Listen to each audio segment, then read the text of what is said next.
Life process. Learning about transportation. Transportation in human beings. Blood, a fluid connective tissue, transports food, oxygen, and waste materials in our bodies. Blood consists of fluid medium called plasma, in which the cells are suspended. Plasma transports food, carbon dioxide, and nitrogenous wastes in dissolved form. Our pump, that is, the heart. The heart is a muscular organ which is as big as our fist. The heart has different chambers to prevent the oxygen-rich blood from mixing with the blood containing carbon dioxide. The carbon dioxide-rich blood has to reach the lungs for the carbon dioxide to be removed, and the oxygenated blood from the lungs has to be brought back to the heart. Oxygen-rich blood from the lungs comes to the thin-walled upper chamber of the heart on the left, that is, the left atrium. The left atrium relaxes when it is collecting this blood and then contracts, while the next chamber in the left ventricle expands so that the blood is transferred to it. Deoxygenated blood comes from the body to the upper chamber on the right, that is, the right atrium, as it expands. As the right atrium contracts, the corresponding lower chamber, the right ventricle, dilates.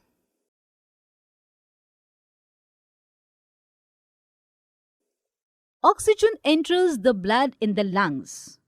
The separation of the right side and the left side of the heart is useful to keep oxygenated and deoxygenated blood from mixing. Such separation allows a highly efficient supply of oxygen to the body. This is useful in animals that have high energy needs, such as birds and mammals, which constantly use energy to maintain their body temperature. Many reptiles have three-chambered hearts and tolerate some mixing of the oxygenated and deoxygenated blood streams. Fishes, on the other hand, have only two chambers to their hearts, and the blood is pumped to the gills, is oxygenated there, and passes directly to the rest of the body. The tubes, that is, the blood vessels. Arteries are the vessels which carry blood away from the heart to various organs of the body.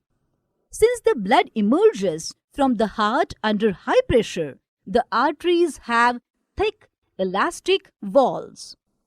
Veins collect the blood from different organs and bring it back to the heart. They do not need thick walls because the blood is no longer under pressure. Instead, they have valves that ensure that the blood flows only in one direction. The artery divides into smaller and smaller vessels to bring the blood in contact with all the individual cells. The smallest vessels have walls which are 1 cell thick and are called capillaries, which join together to form veins that convey the blood away from the organ or tissue. Maintenance by platelets. Think about situations when we are injured and start bleeding. Naturally, the loss of blood from the system has to be minimized. The blood has platelet cells which circulate around the body and plug these leaks by helping to clot the blood at these points of injury.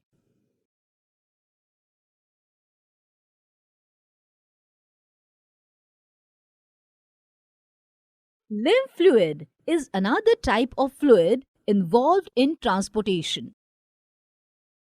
Through the pores present in the walls of capillaries, some amount of plasma, proteins, and blood cells escape into intercellular spaces in the tissues to form the tissue fluid or lymph. Transportation in plants. For plants, the soil is the nearest and richest source of raw materials like nitrogen, phosphorus, and other minerals. The absorption of these substances therefore occurs through the part in contact with the soil, namely roots. Plants' bodies have a large proportion of dead cells in many tissues. As a result, plants have low energy needs. Plant transport systems will move energy stored from leaves and raw materials from roots. These two pathways are constructed as independently organized conducting tubes. 1. The xylem moves water and minerals obtained from the soil. The other is phloem, transport products of photosynthesis from the leaves, where they are synthesized to other parts of the plant. Transport of water. In xylem tissue, vessels and tracheids of the roots, stems and leaves are interconnected to form a continuous system of water-conducting channels reaching all parts of the plant. At the roots, cells in contact with the soil actively take up ions.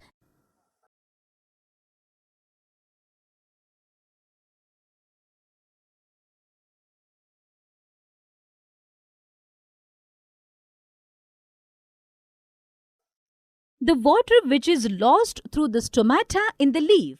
In fact, evaporation of water molecules from the cells of a leaf creates a suction which pulls water from the xylem cells of roots. The loss of water in the form of vapor from the aerial parts of the plant is known as transpiration. The effect of root pressure in transport of water is more important at night. Transport of food and other substances. The transport of soluble products of photosynthesis is called translocation, and it occurs in the part of the vascular tissue known as phloem. Besides the products of photosynthesis, the phloem transports amino acids and other substances.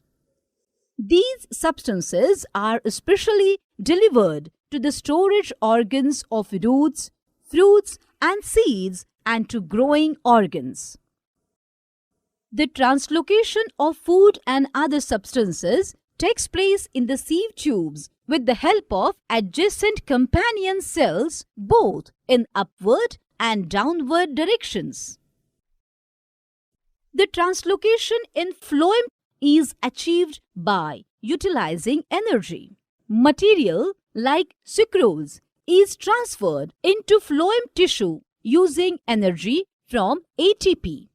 This increases the osmotic pressure of the tissue, causing water to move into it. Summary. In human beings, the transport of materials such as oxygen, carbon dioxide, food, and excretory products is a function of the circulatory system. The circulatory system consists of the heart, blood, and blood vessels. In highly differentiated plants, transport of water, minerals, food, and other materials is a function of the vascular tissue, which consists of xylem and phloem. That is all in this topic. Let us learn about excretion in our next topic.